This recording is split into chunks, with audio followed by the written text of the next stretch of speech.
বিরতির পর স্বাগত। আজ এনসিসিতে এক ভারত শ্রেষ্ঠ ভারত অনুষ্ঠানের আয়োজন করা হয়েছে, যেখানে উপস্থিত ছিলেন Assam Rifles DG lieutenant general Bikash Lakhera এবং 12 দিনের এই ক্যাম্পে দেশের বিভিন্ন জায়গা থেকে আসা ক্যাডারদের সম্বোধন করা হয়। আজ একটি বিশাল অনুষ্ঠানের আয়োজন করা হয়েছে, যেখানে এনসিসি সমস্ত দল উপস্থিত ছিলেন। এক ভারত শ্রেষ্ঠ ভারত এই অনুষ্ঠানকে সামনে রেখে Assam Rifles DG lieutenant general Bikash লোকরাও এই 12 দিনের ক্যাম্পে আজ যোগদান করেন।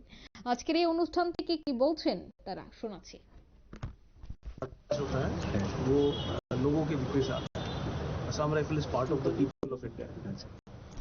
सो असम राइफल का पुराना इतिहास है। The strength of Assam rifle comes from the society. Our society is strong. Lot of people want to join Assam Rifles. अच्छा होता है. We got lot of talent. So we are in good hands. Assam Rifle is the oldest paramilitary force in the country. सबसे पुराना है. और आपको पता है त्रिपुरा में अगरतला में the first त्रिपुरा राइफल्स जो है वो 6 असम राइफल्स बनाते हैं. तो सिस्टम को कुछ करने का जरूरत नहीं है. सिस्टम बहुत अच्छा है और अगर लोग अच्छे हैं तो बहुत भी अच्छा है. We come from the ordinary people. We are people of this country. So yes, Assam Rifle is in good hands. और एनसीसी का प्रोग्राम में आए हैं, तो एनसीसी तो बहुत सारे स्टूडेंट्स एनसीसी में ज्वाइन कर रहा है, आ रहा है एनसीसी में. तो ये जो स्टूडेंट है त्रिपुरा का एनसीसी कर रहा है, इसका कोई मैसेज है क्या आपको? क्या एनसीसी से बढ़िया पूरी दुनिया में इतना बढ़िया ऑर्गेनाइजेशन नहीं. यूथ का एनर्जी को इकट्ठा करके हार्नेस करके to positively channelize them into achieving something in life. I think no better than NCC. There's no model like NCC in the entire world.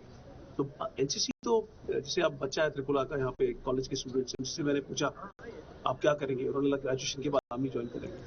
तो एनसीसी के बहुत सारे आज के दिन आर्मी ऑफिसर जो एनसीसी कैडेट्स हैं, थे पहले एनसीसी कैडेट्स, बहुत सारे डॉक्टर्स हैं. तो एक बार जिसने यूनिफॉर्म पहन लिया फिर वो यूनिफॉर्म को कभी भूलता नहीं है, चाहे वो किसी का भी यूनिफॉर्म हो. सो यस, जिन लड़कों ने और लड़कियों ने एनसीसी चूज किया है, आई थिंक আপনারা শুনলেন তাদের বক্তব্য। ইতিমধ্যে এনসিসি ক্যাডেটদের মোটিভেশন শিবিরে আসাম রাইফেলস ডিজি, অন্যদিকে আগরতলা শহীদ ভগৎ সিং ধ্রুব আবাসে এই অনুষ্ঠানকে কেন্দ্র করে প্রত্যেকের মধ্যে ছিল উৎসাহ উদ্দীপনা। এক ভারত শ্রেষ্ঠ ভারত কর্মসূচির অঙ্গ হিসেবে এই অনুষ্ঠানের আয়োজন। নিয়ে নিচ্ছে ছোট্ট একটি বিজ্ঞাপন বিরতি, সঙ্গে থাকবেন।